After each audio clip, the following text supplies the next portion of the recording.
we have our next heading, which is friction is a self-adjusting force. Students, you can see there is a block which is on a surface right now, and this is the weight of the block which is working in downward direction, and earth is applying, or this surface is applying, opposite force, which is here reaction in upward direction. So the vertically moment of this body is zero. There is not any moment vertically. What if we apply a force in this direction here, that is shown? So if you apply a force here in forward direction, you may face few conditions here. And get this example from your practical, from your daily life. Pushing an object will not work ever.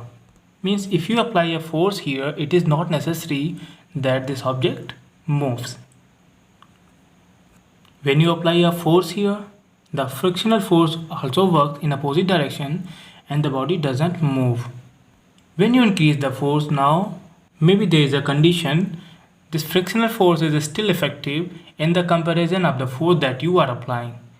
Means the body is still not moving. So when you increase the force, frictional force adjusts the friction and it doesn't allow you to move the body. So somewhere this friction, this force is self-adjusting force. For an extent, frictional force can adjust itself, and when you increase the force for a higher magnitude, the object moves ahead. So you can see here the self-adjusting role of this frictional force here. Now let's discuss about the kinds of friction. There are basically three kinds of the friction. First is static friction, second is sliding or the kinetic friction, and third is rolling friction. We have our first point, static friction. There is a term written static. It means this is the condition of a body, and the condition is called stagnant condition. Means when the body is not moving, the body is in rest. Just consider an object here. You can see the object. I hope you can see. And if you apply a force here, there may be two observations in your mind. First one is object doesn't move, and second is object moves.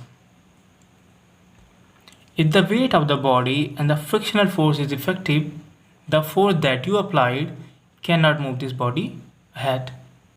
This body is still in stagnant condition, or in other words, you can say that here frictional force is much effective than the force that you applied on the body. When you increase this force for a few extent, you can see that still the body is not moving.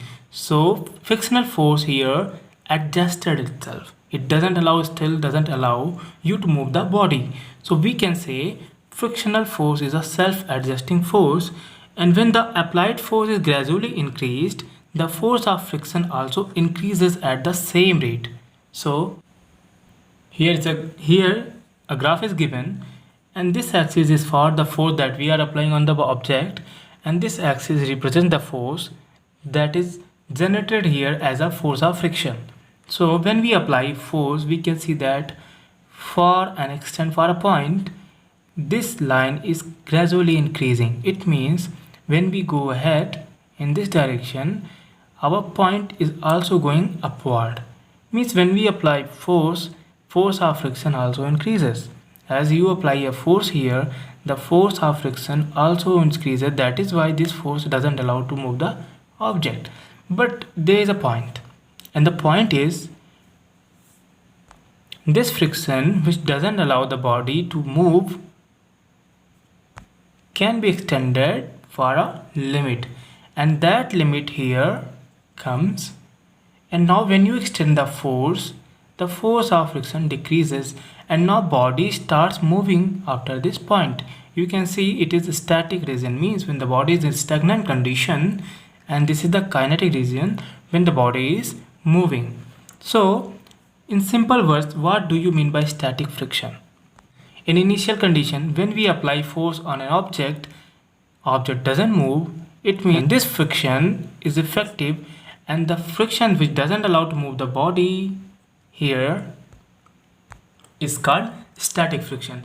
And the second thing that we observed here is This static friction has a limit, and after this limit, the friction decreases and the object moves ahead.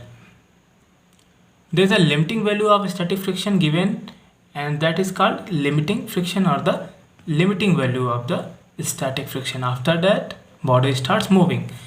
And second type of the friction that we have is sliding friction or the kinetic friction. After the application of the force which can tackle the static friction and brings this body in movement, we observe that the friction offered by the object is now less than the static friction, and that is why you can observe this graph is now decreasing. The static friction, the force of friction now decreases, and the force of friction between the two surfaces in contact when one of them is just slides over the other is called the sliding friction, and sliding friction is ever less than the static friction. Now if I explain this thing to you again, there is a body. On the body you apply a force, and this force tries to move this body in forward direction, but there is a frictional force which is being applied between the surfaces of the object and the base, and that is working in the opposite direction. So all the force that you apply to move this object in forward direction cancels just because of this frictional force, and this frictional force which doesn't allow the body to move ahead, even to move ahead, not in sliding condition, even to move ahead, is called the static friction. This friction is self-adjusting. When you increase the force, frictional force also increases and retains the body in a stagnant condition. And there is a value of static friction. When you cross this limit of static friction, you are able now to move this object in any direction. And just consider, now this body is moving. The force that you are applying, somewhere it is trying to push the object in forward direction, and a part of the force of you is cancelling the frictional force that is being applied by the object. But this time this sliding friction is less than the static friction. We have several methods to eliminate this friction here, the static friction, this dynamic friction, by applying the greasing or the oiling, by the oiling or the greasing of the objects. Sliding kinetic friction is less than the limiting static friction. We have another friction, that is rolling friction. When an object is rolling on a surface, you can see these pictures on your screen right now, then the friction that is offered by the surfaces of the objects and the base is called the rolling friction. The force of friction existing between the two surfaces, you can see two surfaces in contact, when one of them is rolling over the other, is called the rolling friction. And rolling friction is much smaller than the sliding friction. So if you have to set an hierarchy of this type of the friction, the highest value of the friction is of static friction, then the sliding friction, and there the rolling friction comes with the lowest value. So there are three types of the friction. First is static, second one is dynamic, and third one is rolling friction.